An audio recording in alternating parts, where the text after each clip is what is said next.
Quiero dejarlos ahora con nuestra invitada, con Carola Robino. Ella es periodista, directora de BBC Mundo, chilena.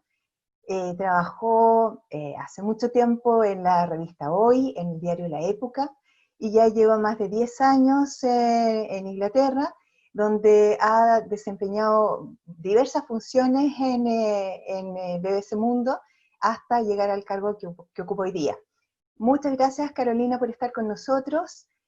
Antes de partir, te quería preguntar cómo están hoy día en Londres con el tema de la desescalada, con la segunda ola, que nosotros estamos aquí todavía en la primera, en la cresta de la ola. Hola Marcela, hola a todos y muchas gracias por unirse, muchas gracias por la invitación. Estamos, estamos tanteando. El sábado se supone que, o sea, hemos tenido un verano un poco raro, una primavera rara, muy cambiante. Entonces cuando sale el sol hace ya rato que la gente se junta en los parques. Acá nunca se prohibió salir del todo, ¿eh? Siempre se podía salir a caminar por salud mental. Entonces siempre había en los parques a alguien, siempre te topabas con gente caminando. Pero ahora los parques se llenan bastante, sí, los días están bonitos, y el sábado se abren los pubs, se supone han abierto tiendas, las tiendas se ven bastante vacías igual, hay poca gente en el metro, los abren los pubs y alguien me contaba que están reservadas las mesas hasta no sé cuándo, hasta fin de año, ponte tú. Y sí ha pasado que esta semana se volvió a cerrar Leicester, una de las zonas, porque detectaron ahí un pequeño brote del cual no han encontrado el origen. Entonces, en realidad yo creo que están en eso, ¿no? Tanteando, abriendo, viendo la gente empieza a viajar, quiénes pueden viajar, a dónde. Y lo que decías tú de la incertidumbre, que yo creo que es como, yo creo que esa sí es la nueva normalidad. La nueva normalidad no son las otras cosas, es que yo creo que esto llegó y nos puso, en verdad quizás nos puso donde siempre deberíamos haber estado, ¿eh? que creemos que la vida era muy, ¿sabes? Como que nos habíamos inventado un mundo en que las certezas existían quizás más allá de lo que merecían existir, y esto es básicamente un encontronazo con lo que es la vida al final, ¿no? Que es la incertidumbre. Y lo estamos viviendo así. Yo voy a decir una cosa muy loca, creo. Yo intento no ver muchas noticias. Entonces no Todos los estoy periodistas tanto hacemos lo de mismo. los últimos detalles de lo que pasa acá, porque es muy angustiante, es muy cansador, entonces voy mirando como los grandes anuncios. Y sí tengo ganas de ver cómo va a funcionar el fin de semana, que ya viene la apertura más total de restaurantes, ¿sabes? Como de lugares en los que la gente, porque los parques son otra cosa, ¿no? Los lugares en que la gente sí tiene que convivir, y cómo va eso a cambiar. El otro día entré a una cafetería que hacen para llevar, que iba mucho, que está cerca de mi oficina, y ahí vi cómo habían cambiado todo el espacio. Bien impresionante, la verdad. La nueva normalidad. Sí, no sé. ¿Ya tienes habilitada tu Ok, pantalla, Carolina, para que nos muestres tu voy. presentación? Vale. Entonces, esto hoy, a ver, necesito ponerlo, lo tengo que subir. Acá está. Vale. Ok, entonces, ay, esto no, ahí está. A ver, lo que yo quería era compartir con ustedes, como Marcela dijo, sin ninguna conciencia del tiempo. Yo llevo 20 años en Londres, no 10, y llevo 20 años trabajando en la BBC. La BBC es un sitio muy grande y tiene una cosa muy entretenida, que es que uno puede moverse por muchos lugares. Entonces yo empecé en BBC Mundo, después trabajé en muchos lugares, y ahí sí, como decía, ya volví el 2012 a BBC Mundo. Eh, y yo creo que por lo que yo voy a compartir es la experiencia de un medio que es muy particular, porque la BBC es un medio muy particular, porque es un medio que tiene muy integrado el servicio público en su razón de ser. Y creo que ojalá obviamente les sirva a todos algo, pero yo sí creo que cada medio al final tiene que buscar sus propios caminos, ¿no? Que las cosas que me funcionan a mí o en las que nosotros ponemos más cuidado quizás no son las que funcionarían de igual manera en otros medios. Quiero empezar hablando de cuando no había coronavirus, era un mundo distinto, ficticio, en el que vivíamos antes, y, ay, qué tonta, y contarles un poco que nosotros desde hace mucho tiempo que teníamos salud y ciencia integrado a lo que hacíamos. Es parte integral de nuestro contenido, y ahí es donde les decía lo de que cada medio es diferente, porque la naturaleza de ese mundo siempre, hace muchos años, cuando nos dimos cuenta que no podíamos competir con los medios locales, se volvió nuestro objetivo era sobre todo tener una agenda amplia que llegara a gente muy diferente. Eso quiere decir que a mí, como me gusta pensar ver ese mundo, es que cualquier persona se levanta en la mañana, la abre y hay algo que pueda leer. Y eso incluía tener ciencia y salud, que obviamente casi todos los medios tienen, que si no son medios de nicho específicos, pero sí, no incluirlos como algo secundario, sino como algo principal. Para nosotros una buena noticia de salud, no estoy diciendo cualquiera, o de ciencia, o da lo mismo, de sociedad, de tecnología, es tan válida como una noticia geopolítica. Entonces hace mucho tiempo que veníamos pensando en ciencia y salud y que veíamos que la gente tenía mucho interés además. Hacíamos interactividad con científicos y nos llegaban miles de preguntas, preguntas a veces que son mucho mejores que las que se nos ocurrían a nosotros en la redacción, con lo cual también me ha servido mucho hacer esto para dejar de menospreciar que a veces los periodistas tenemos esa manía fea de decir que el público solo quiere leer tonterías, y me sirvió mucho para darme cuenta que eso era mentira, que mientras nosotros les entregábamos cosas mejores, más la consumían y más interacción tenían y más agradecidos estaban. Ese hecho de haberlo tenido integrado obviamente nos pilló mejor preparados quizás que a otros medios cuando llegó la pandemia del coronavirus. Todo esto está inserto en la misión de la BBC, que es informar, educar y entretener, y nosotros en BBC Mundo de alguna manera intentamos, imagínense que la BBC tiene yo no sé cuántos empleados, no sé decirlo, en el edificio donde yo trabajo, trabajan como 2.500 personas, pero eso es solo una parte pequeña. Y la BBC en todas las ramas que tiene, intenta hacer esto, informar, educar y entretener. Nosotros intentamos hacerlo en un solo sitio que es BBC Mundo. Entonces, ¿qué pasaba cuando cubríamos ya salud? Teníamos dos parámetros, veníamos pensando hace mucho tiempo en esto, que nos rigen a qué notas hacer y qué notas no hacer, o qué contenido, si es de video, de otra plataforma. Una es no causar pánico innecesario, y otra es no dar falsas esperanzas, y de eso les voy a hablar un poco más cuando empecemos a hablar del coronavirus, pero siempre teníamos eso en elegir o no qué cosa hacer. Y al mismo tiempo, tener mucho ojo, el mismo ojo que uno tiene con cualquier otra fuente y con cualquier otra sección que esté cubriendo, que es tener mucho ojo con los datos y con las fuentes. Entonces, tener muy claro qué es lo que se sabe de una historia y qué es lo que no se sabe, que en las historias de salud y de ciencia, a veces esa es la historia, qué es lo que no se sabe aún. Y lo de las fuentes, que a mí me parece que es súper importante, porque los médicos y los estudios médicos y científicos son un submundo que es importante tener en cuenta a la hora de elegir qué fuentes va a usar uno y a qué estudios les va a dar difusión o no. Me refiero a que en el submundo incluye que los médicos, para seguir una investigación, necesitan recursos, y para que les den los recursos tienen que publicar. Con lo cual a veces publican cosas que son súper interesantes para ellos, quizá, o un avance súper mínimo, pero que en verdad para el público masivo no tiene ninguna importancia. A veces hay competencias, o sea, si un equipo se entera de que otro equipo de otra universidad o de otra organización está haciendo el mismo estudio, a veces publican antes de tener los resultados listos para quedarse con el dinero. No estoy diciendo que sea una mafia ni nada, son fantásticos, yo los amo y hace mucho tiempo que los cubrimos y hacemos historias maravillosas, pero no porque lo dice un científico, no porque lo dice un científico está ya listo, está 100% confiable, hay que saber en qué etapa está el estudio, es inicial, ya se ha probado en humanos, no. Entonces, todos esos factores es súper importante tenerlos en cuenta a la hora de decidir qué cosas va a hacer uno y qué cosas no.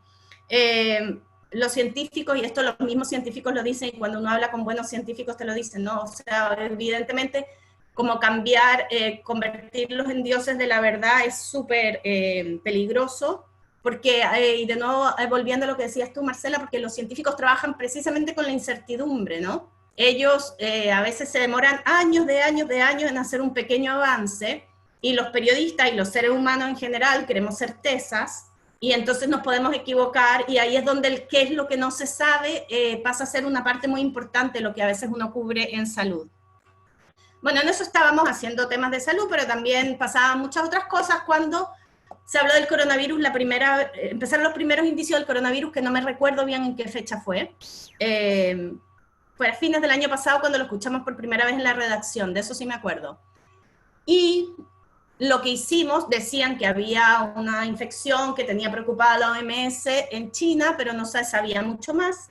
Habían 400 infectados, llamamos a la OMS, tampoco sabían mucho, estaban solamente observándolo, y decidimos no hacer nada.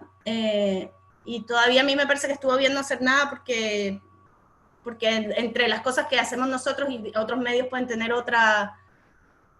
otros objetivos, nunca está llegar primero necesariamente, entonces lo dejamos durmiendo y le seguimos prestando atención, ¿no? Ahí pasó, era una historia más que estábamos mirando, y solo como recordatorio para que vean lo que pasaba en ese momento en el mundo, que ya se nos olvidó casi porque el coronavirus se tomó toda la agenda y los temas. Estados Unidos e Irán estaban a punto de crear un nuevo conflicto grande, estaban las protestas en América Latina, Meghan y Harry tenían a la realeza acá muy nerviosa, pasó el Brexit, Parasite se ganó todos los Oscars, pasaban muchas cosas entre medio de todo esto. Y de repente ya, el coronavirus explota y se convierte en una historia universal que yo creo que, además de convertirse en una historia universal, que yo creo que muy pocas veces, o sea, yo no me gusta hacer, no, que mentira, lo voy a decir, uno nunca le había tocado cubrir una historia así, ¿no?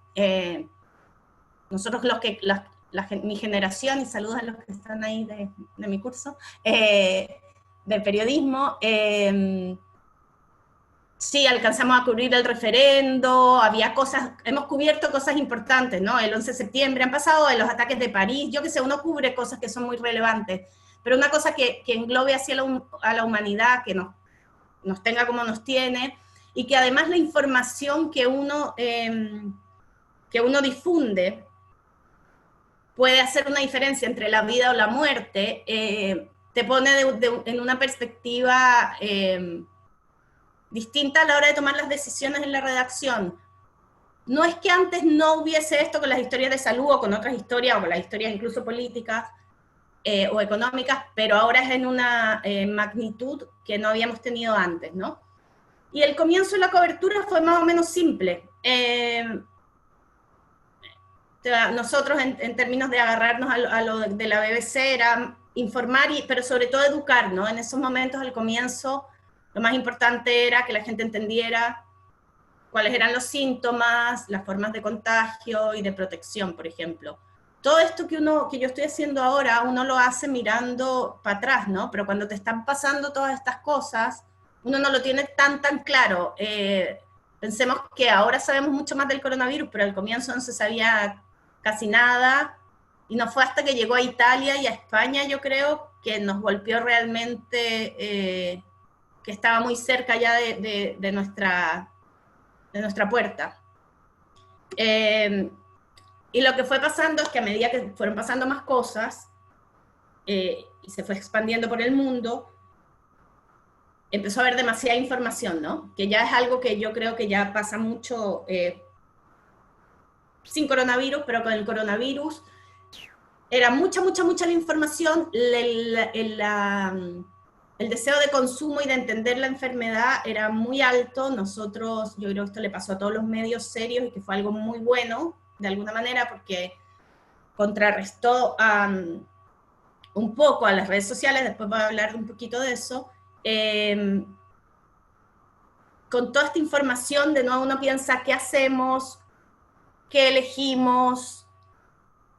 ¿Cómo nos sobresaturamos a la gente? Pero también esto provocó un cambio súper real de todas las agendas, o sea, BBC Mundo bastante rápido. Nos dimos cuenta que la gente no quería leer ninguna otra cosa, hicimos otras cosas, evidentemente, cuando había noticias importantes, hicimos también cosas de lo que el coronavirus, las otras crisis que el coronavirus estaba de alguna manera velando en el mundo y en América Latina, pero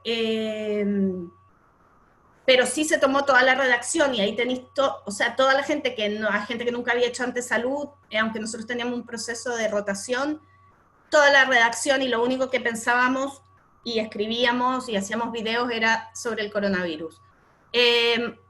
Y aquí, miren, si yo hubiese sido, si yo supiera usar mejor PowerPoint, acá habría hecho otra cosa, pero como no sé, tuve que hacer copy-paste y agarrar, porque le habría hecho una cosa más grande. Aquí, este radar que teníamos antes, esta brújula, se volvió como un mantra a la hora de elegir entre toda esa información qué es lo que hacemos y qué es lo que no hacemos.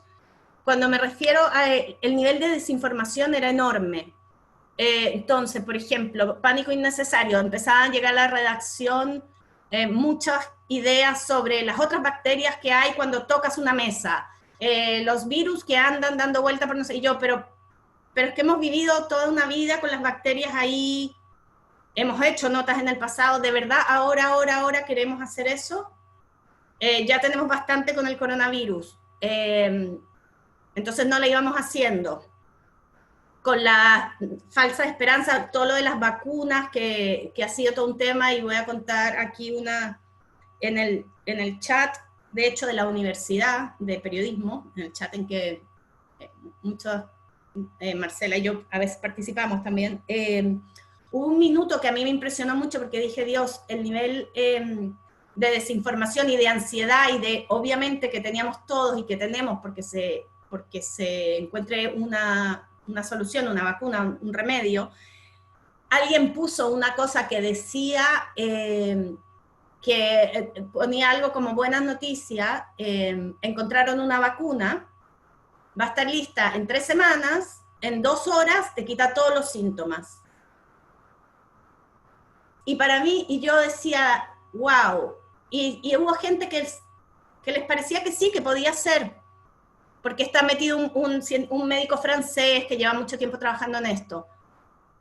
Y yo decía, Dios, o sea, ¿cómo van a inventar esa vacuna? Eso pasa en las series de ciencia ficción. No hay vacunas que te quitan todo en 2 horas, los procesos son larguísimos, y ahí te das cuenta de la vulnerabilidad en que estábamos todos como consumidores, como público, por las ganas de querer encontrar una vacuna, creernos lo que está pasando. Nosotros en general, como servicio público, a mí también me sirve mucho pensar, cuando estoy eligiendo, aparte de esas cosas, qué es realmente relevante y útil para la gente. Y en este caso empiezan los grandes dilemas, ¿no? ¿Qué hacemos con los fake news? Yo creo que este es un dilema que yo tengo antes del coronavirus y ahora también, o sea, sigue, porque, y que no tengo la respuesta obviamente absoluta, creo que es una gran discusión. Cuando uno desmiente una noticia falsa, le estamos dando más difusión de la que tiene cuando lo hacemos, o estamos realmente dando la información verdadera, ¿no? ¿Cómo hacemos para que a la gente le importe la verdad? Que ese es un gran tema. Nosotros, si les pongo un ejemplo que no tiene que ver con el coronavirus, en la primera elección de Trump, bueno, sí, está bien, primer proceso eleccionario, cuando ganó Trump, empezamos a cubrir las primarias republicanas y ya había varias cosas que se sabían que eran mentiras. Y un periodista eran los seguidores de Trump, y le decía, mira, esto que dijo es mentira, esto que dijo es mentira, esto que dijo es mentira, y la gente decía, no me importa, me da igual que sea mentira. Entonces, lo de las fake news tiene un efecto muy grande también en que la gente ya ni siquiera le importa si es verdad. Entonces con el coronavirus nos pasó mucho, que había cosas que uno dice, si la hago, ¿qué estoy haciendo? ¿Estoy propagándolo más o no? Por ejemplo, y lo hablábamos ayer, la vitamina D, que empezaron a salir muchas cosas sobre que la vitamina D servía. Nosotros siempre vamos a buscar qué dicen los científicos, qué dicen los médicos primero, y ahí viendo, depende de cuánta difusión y cuánto daño pueda causar que la gente tome vitamina D, decidimos si lo hacemos o no. O sea, no creo que porque haya algo falso uno tenga que llegar y rectificarlo. Y nosotros en general no tenemos, ¿cómo se llama? Reality check como sección, lo hacemos con notas importantes, pero nuestra decisión ahora es un poco esa, ¿no? Elegir cuándo. Otra cosa que empezó a pasar es que después de que se convirtió en un tema que era claramente un tema de salud, evidentemente se empezó a hacer el coronavirus un tema de grandes dilemas éticos también. Y ahí se empezó a hablar de la economía versus la salud, de qué vida salvar al comienzo. No sé si se acuerdan que en Italia, cuando llegó a Italia, se hablaba mucho de eso, de a qué pacientes podían salvar porque no habían suficientes camas ni respiradores, cómo salir de los confinamientos, cómo fiscalizar a los gobiernos.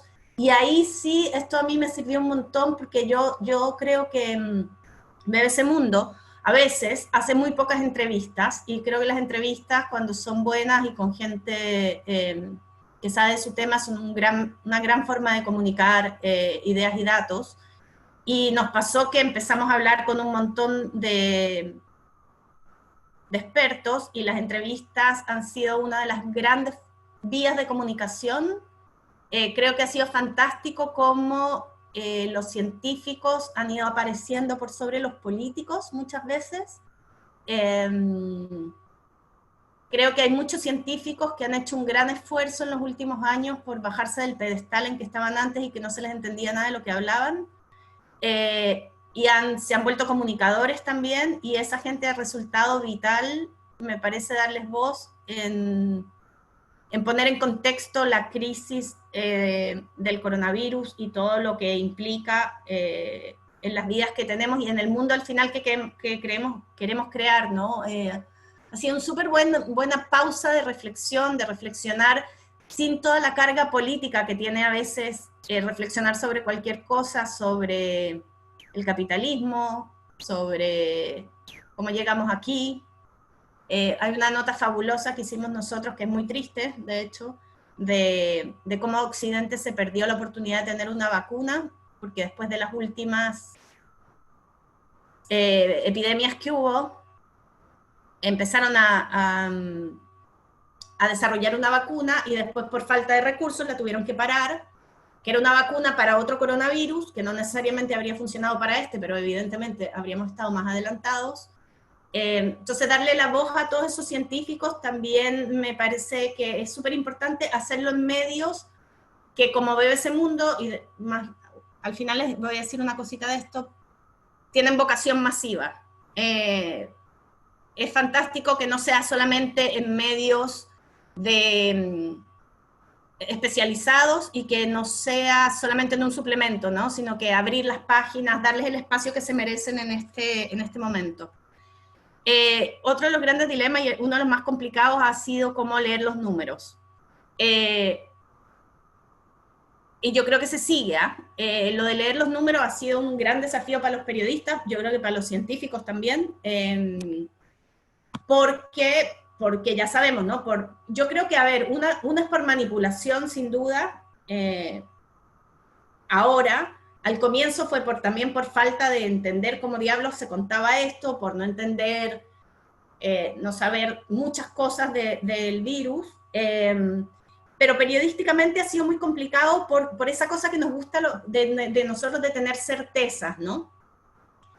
Entonces yo creo que, por ejemplo, las dos metidas de pata, yo creo que nosotros hemos tenido una cobertura y estaba mirando las notas más leídas desde marzo, y es bien fantástico lo que encontré.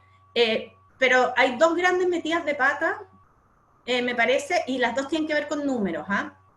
Una fue una nota que hicimos sobre comparando las cifras de México a la misma altura. Por ejemplo, cómo están las cifras de México a las 3 semanas del primer caso comparadas con las que tenía Estados Unidos las 3 primeras semanas. Y eran mucho más altas las de México, cuando Estados Unidos ya estaba súper disparado los números. Y fue súper loco.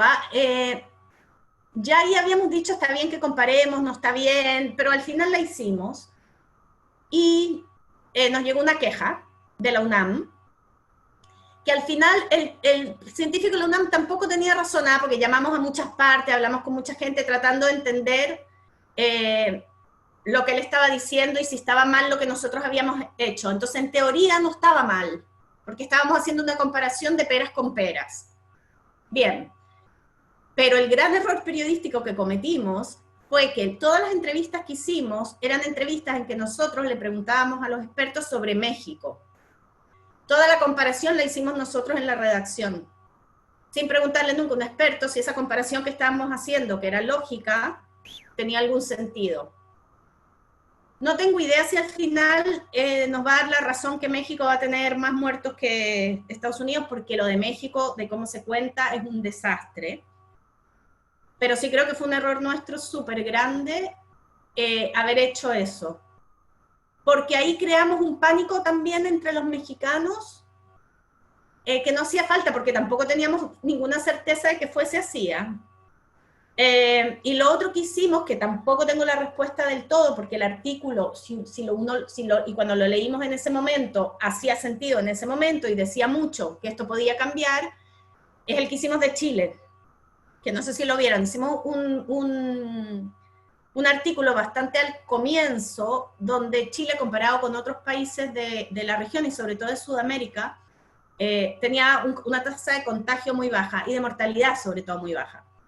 En la nota se explicaba por qué y se decía que esto podía cambiar si se relajaban las medidas. Pero en vista de lo que pasó después me he preguntado muchas veces si nos equivocamos o no, y no tengo la respuesta. Porque es muy difícil saberlo, porque cuando uno cubre en un momento, también tiene que cubrir para el momento en que están pasando las cosas, ¿no? No puede pensar siempre qué va a pasar después. Pero los números han sido muy difíciles, entonces lo que hemos hecho un poco es que hemos ido creando, o sea, ha sido un poco natural de alguna manera, pensando en las fortalezas de cada periodista, hemos ido creando gente que se dedica más al coronavirus y el cuerpo, otros que se dedican más a los números, y así hemos ido mejorando y muchos temas hemos decidido, aunque se nos ocurren y los empezamos a investigar, hemos dicho, no por ahora. Por ejemplo, hay uno que es súper interesante y que ha ido cambiando, pero se demoró muchísimo en cambiar porque lo estamos mirando hace como un mes, que es cómo América Latina tiene unas cifras al final de mortalidad y porcentajes de mortalidad mucho más bajos de los que hubo en Europa. Y hablando con un experto, decidimos no hacerlo porque han ido subiendo bastante, y lo hemos visto en Chile, que subió como de 5 a no sé cuánto está ahora, la última vez que yo lo vi era como 25. Pero hablando con un experto nos dice que quizás sí va a ser así porque hay más población joven.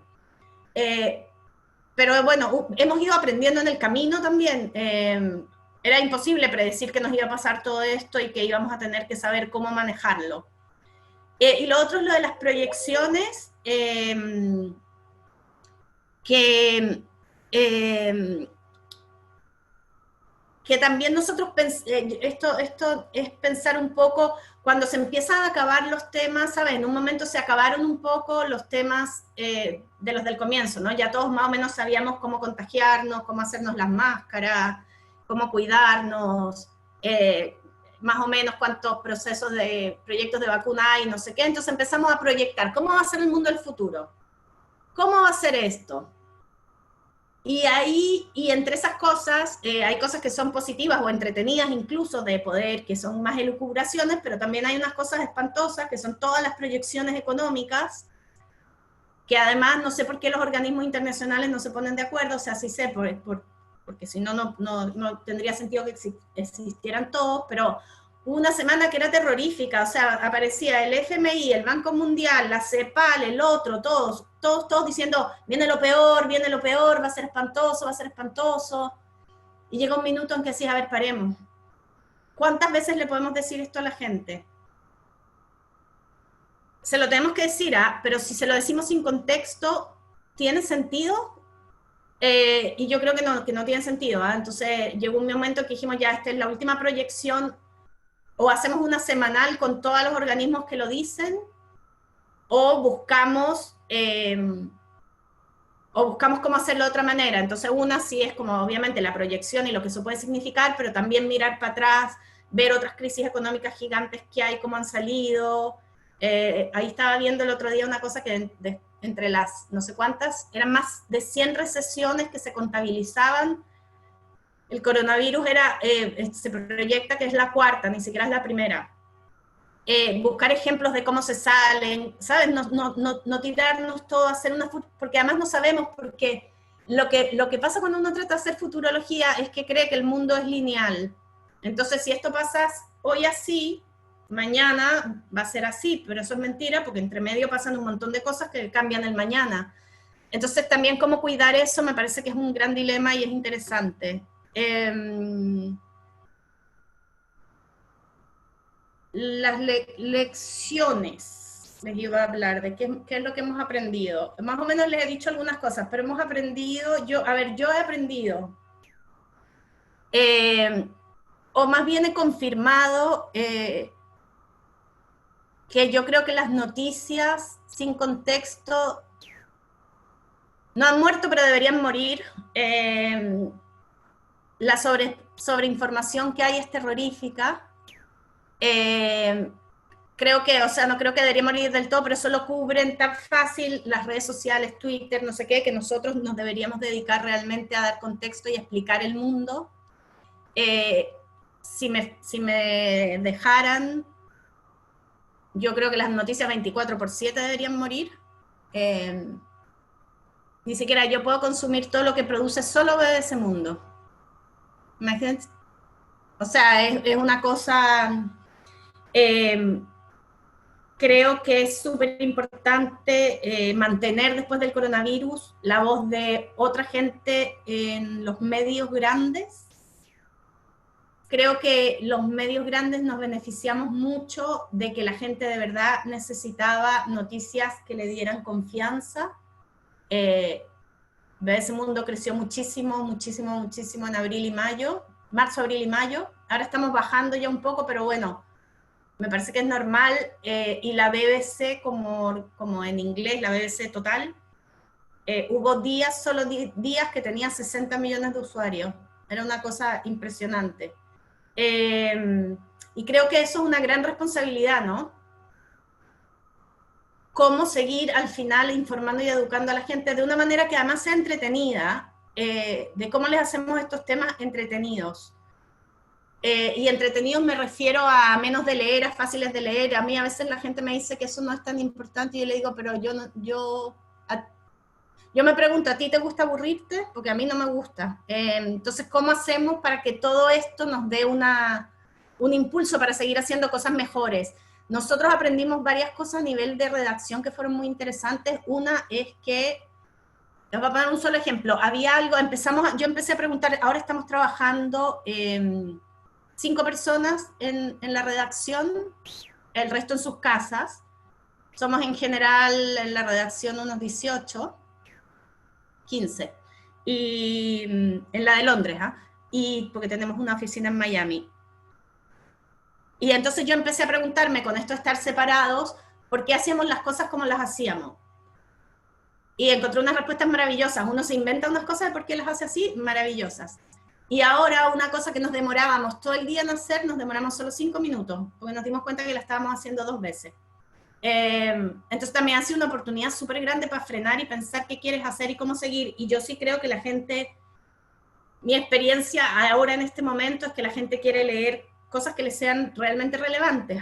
Y esto pasó hace mucho tiempo, que a veces siguen los mitos de que la gente solo quiere ver animalitos raros en internet, eso es tremenda mentira, eso a nosotros nos va pésimo con los animalitos a esta altura, yo creo que eso fue el comienzo.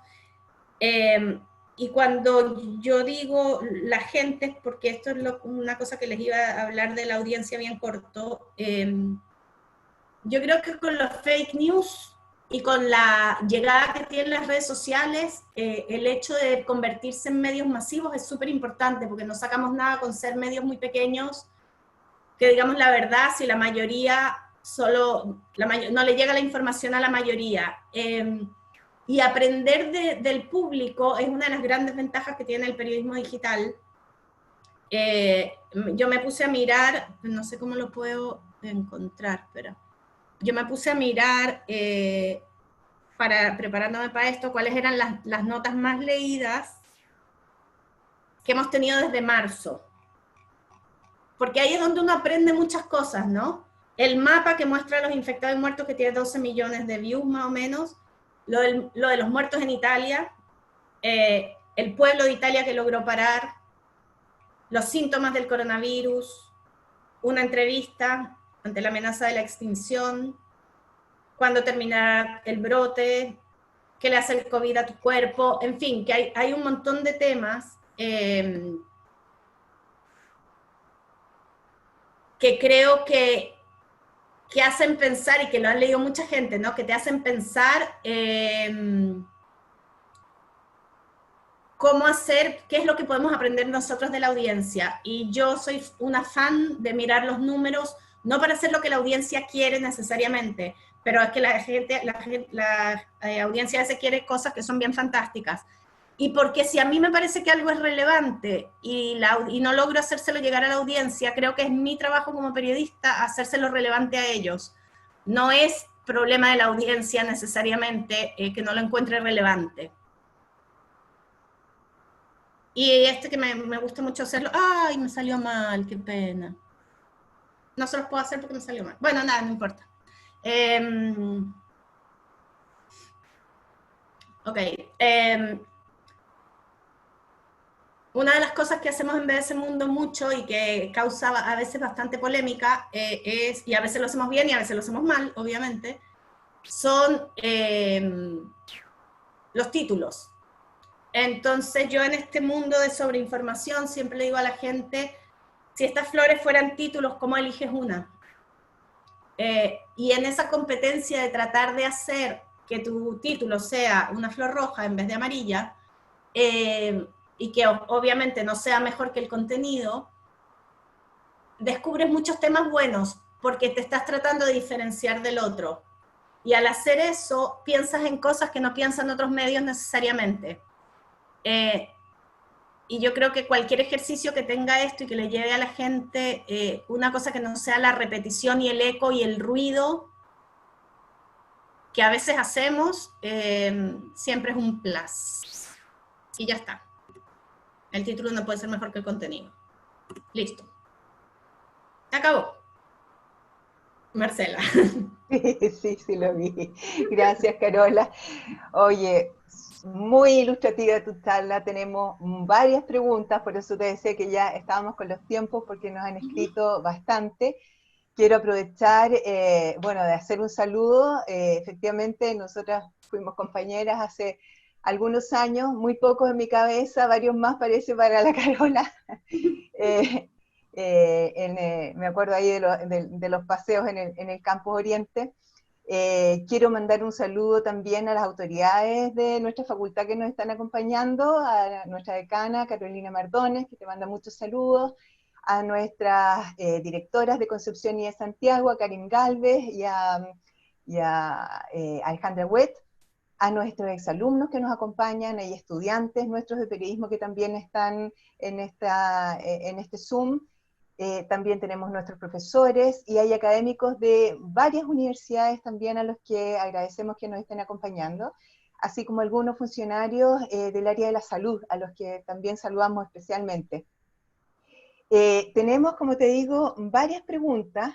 Tenemos acá una de Carmen Luz Parot, que vive por esos lados, y es una de las preguntas que también teníamos que hacerte, que tiene que ver, dice, ¿No consideras que en un comienzo la información falsa vino precisamente de nuestros gobiernos? Ejemplos, dice México, Nicaragua, Brasil, Estados Unidos, Chile, Reino Unido. ¿Cómo perjudicó eso a BBC siendo un medio relativamente oficial? No, pero está mal planteada la pregunta. Digámosle eso a la Carmelú. No, no creo, o sea, la BBC no es un medio más o menos oficial. Que comete errores, sí, pero que es más o menos oficial, no. La BBC es un medio independiente y hay un montón de instancias internas para garantizar eso. Que los gobiernos hayan cometido errores, a ver, yo creo que sí, que obviamente, y algunos fueron errores y otros manipulaciones. Creo que también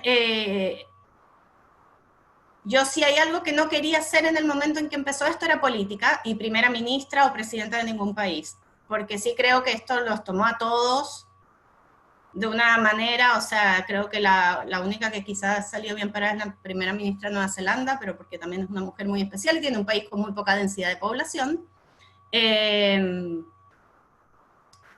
No creo, o sea, no creo que la gente haya tenido, la gente siguió viniendo a los medios así, no, es que no veo cuándo nos puede haber perjudicado, quizá hay algo en particular, pero yo no tengo información de la BBC general, pero las quejas que nos llegaron a nosotros, como te digo, es lo de México,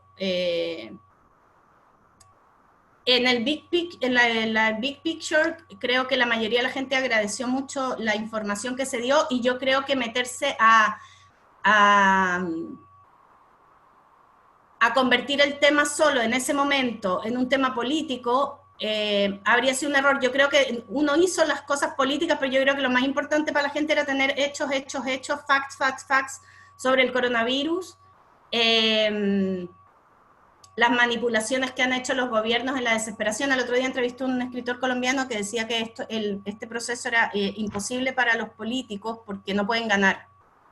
No hay cómo ganar. O sea, si ganáis la batalla de salud, pierdes la económica, si ganas la económica, pierdes la de salud.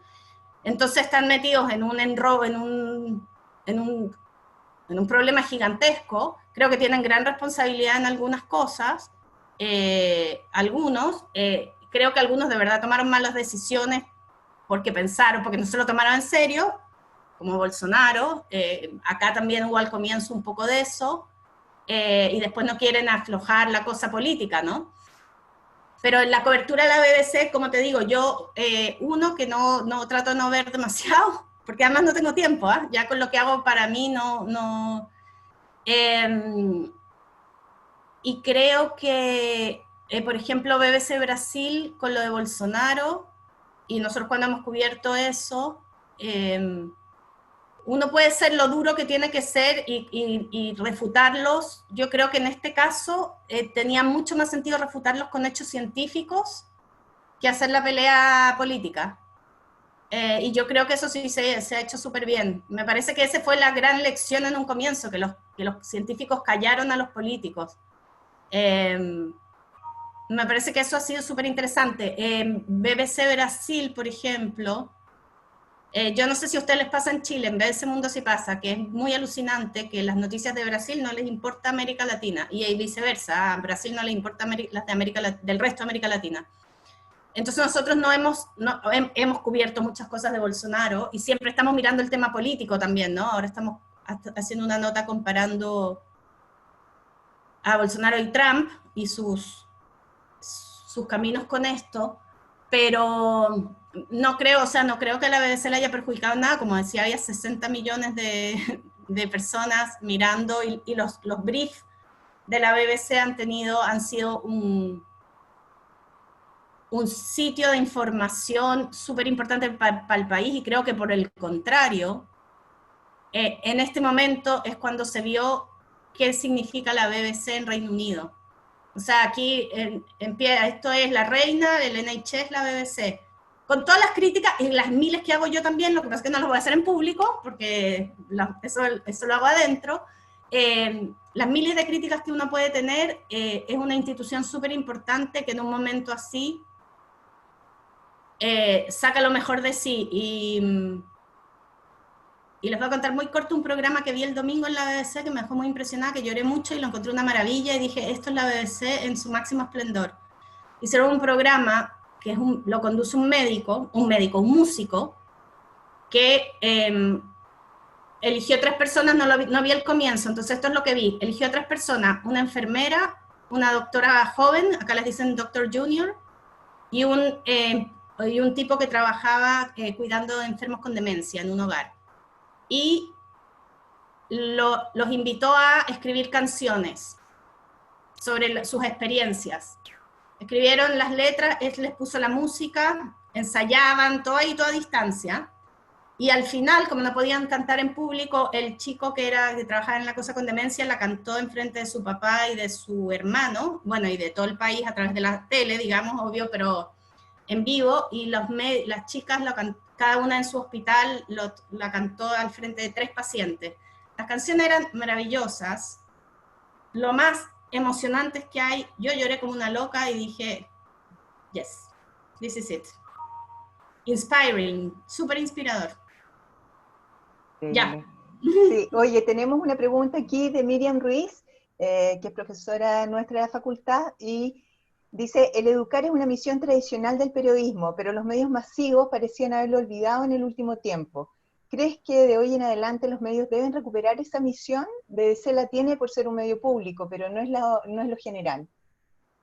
O sea, en un mundo ideal sería genial. O sea, yo creo que sí, que deberían. Y además ahí hay un campo mucho más grande de lo que los medios, creo, incluso comerciales se pueden imaginar. La gente, si uno les logra hacer formatos bien hechos en que la gente aprenda cosas, pueden ser súper populares también. Y además hay una gran necesidad, claramente, y en América Latina, en todas partes, pero con los niveles de educación y de desigualdad de educación, tener buen contenido educativo en medios, sobre todo en videos o en cosas interactivas, si estamos pensando desde la educación básica, podría ser una gran solución y sí creo que sería maravilloso. Yo creo que depende de cuánta reflexión hagan los medios y también, quién sabe cómo va a ser en el futuro, ¿no? La cosa del dinero, de la financiación de los medios, pero sí creo que sería una gran cosa y sería una gran recuperación para el periodismo cubrir ese hueco. Sí, porque efectivamente aquí tenemos una contradicción entre el desfinanciamiento de los medios y por otra parte los requerimientos de la audiencia. Aquí Karim Galvez, que también te manda muchos saludos, quisiera que detallaras más la idea de que las noticias sin contexto debieran morir y qué rol tienen ahí las noticias a través de las redes sociales. A ver, si hablamos de género informativo pirámide invertida,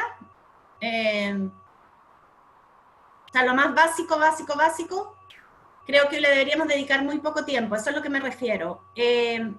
Yo vengo pensando hace mucho tiempo, como llevo tanto trabajando en periodismo digital, antes de que existiera internet y se masificaran los medios así, por ejemplo, si la Casa Blanca decía algo, la única manera que tenía la audiencia de enterarse era a través de los medios.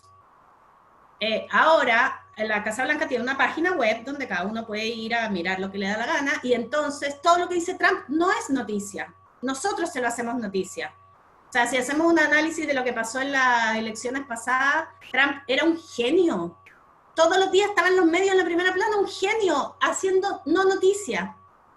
Y eso desde Trump hasta cualquier otra cosa, hasta los temas de salud.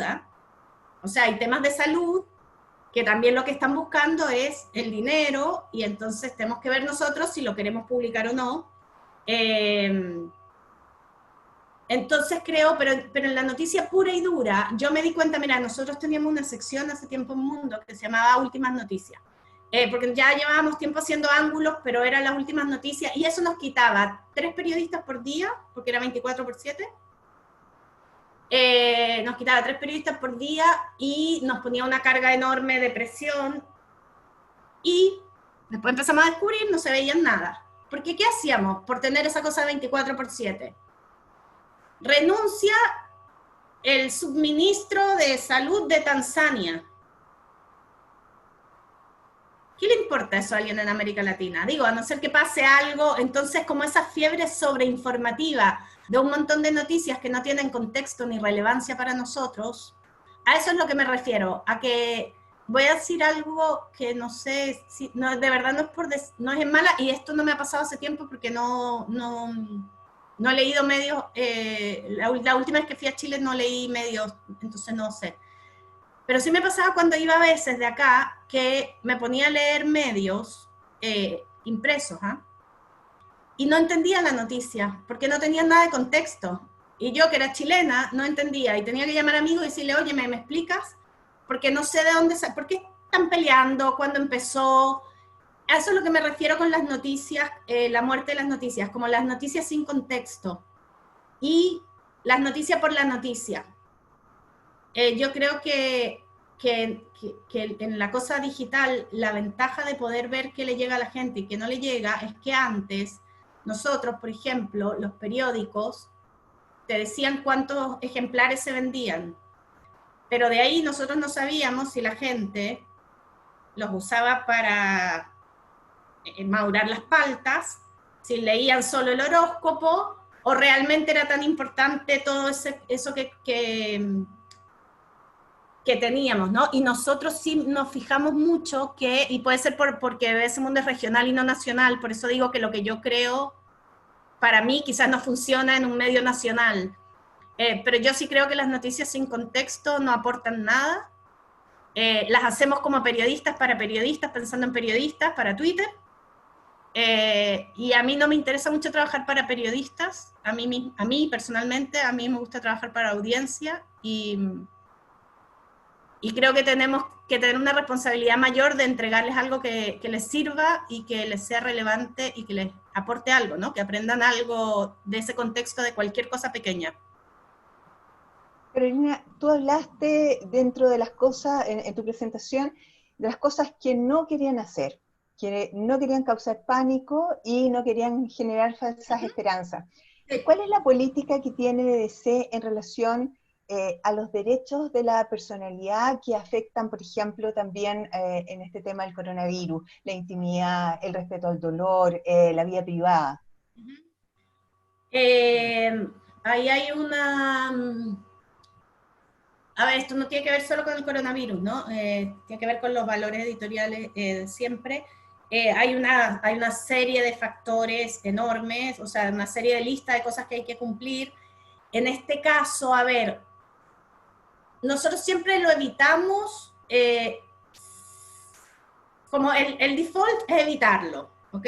Y respetar la privacidad, etcétera. Entonces, obviamente, con el coronavirus también había historias muy trágicas que también había que contar que a mí me parece que es importante contarlas para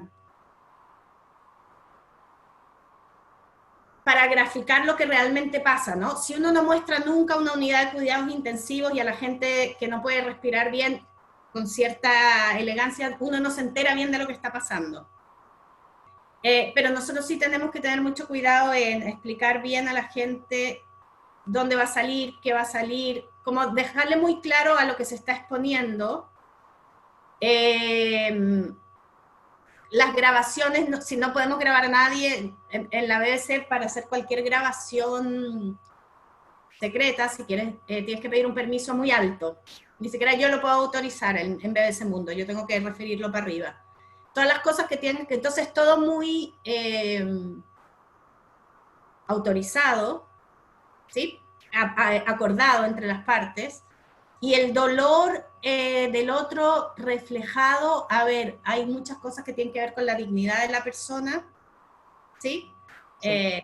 Entonces, ¿cómo muestras el mínimo para reflejar una cosa sin hacerle perder su dignidad? Hay todo un juego ahí, o sea, no un juego, una ecuación que es muy importante seguir al final, ¿no? Y que pasaba con los enfermos, no mostrarles el rostro. Nosotros, mira, el otro día, de hecho, pasó una cosa bien terrorífica en ese mundo, que cuando la vi casi me dio que no era con coronavirus, era con otra cosa, pero teníamos una imagen de un muerto, un primer plano. Eso nosotros no lo hacemos nunca. Tiene que haber una razón súper importante. Yo creo que se publicó ponte tú, se publicó en su momento la muerte de Ceausescu en primer plano porque la gente no creía que estaba muerto. Y con esto es un poco eso, o sea, si vaya a mostrar a los enfermos, los tenés que mostrar ojalá de lejos. Hay todo un marco de respeto que la BBC se toma muy en serio porque además, y esto es otra cosa que es importante, la BBC tiene un canal de quejas, por ser un servicio público y por cómo se financia, tiene un canal de quejas que la BBC está obligada a contestar y que es medio, o sea, públicamente te tenés que hacer cargo de tus errores. Y todas esas cosas no se hacen por no equivocarte y por la cosa de los errores, pero hay un marco súper importante de lo que uno hace y no hace y sabe que si te pasas de la línea, con nosotros no es tanto, porque nosotros además no o sea, existimos en español, pero para los que existen en inglés, eso sí es bien impresionante cuando la BBC se mete en la pata la cantidad de quejas que llegan, ¿eh? Y se hace público y la BBC se tiene que referir a eso. Entonces hay mucho cuidado. Imagínate que además es una empresa de core británico. Los británicos son extremadamente, ¿cómo se dice? Cuidadosos no es, pudorosos con lo público, con todo lo que es público, ¿no? Entonces, yo creo que para ellos a veces nosotros en BBC Mundo tenemos que tratar de pensar más como se nos está pasando la mano, no, en ellos es más natural, ¿eh? En nosotros, no, nosotros, por ejemplo, ahora que dices eso, cuando se murió Chávez, alguien nos pasó una foto del cadáver, o no era una foto, era un dibujo del cadáver, porque no se podían sacar fotos. Alguien había dibujado cómo se veía en la urna. Y nosotros lo vimos y lo pensamos y al final decidimos no publicarlo porque no aporta nada. ¿Sabes? Ahí es como, ¿qué aporta ver este dibujo de Chávez? No hay dudas de que está muerto, es solamente morbosidad. No aportaba nada periodísticamente, entonces no lo usamos. Es el verdadero periodismo en el fondo, darse cuenta qué es lo relevante, qué es lo importante para el público y qué es lo que aporta. Así que, oye, Carola, se nos pasó el tiempo volando, nos quedan un par de minutos. Aquí alaba mucho el trabajo en equipo. Tú hablas mucho de nosotros, no has dicho ni una vez yo. Y es interesante ver esa mística. Y nos gustaría, si puedes resumir así brevemente acerca de la mística de trabajo que tienen ustedes en BBC Mundo. Bueno, obviamente no es tampoco el paraíso, ¿eh? No, pero bueno, yo sé, a mí yo soy medio fanática del trabajo en equipo, creo que siempre si tenéis más mentes, las cosas salen mejor. Y a veces se provoca, el coronavirus nos ha ayudado mucho a eso, ¿eh? Raramente.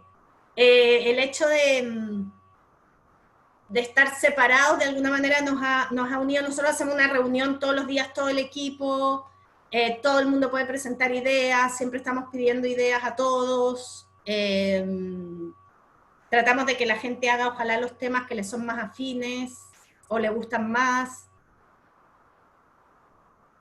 Y tenemos una muy buena relación, que eso ha sido un gran logro con la oficina que tenemos en Miami, que trabajamos como un solo equipo.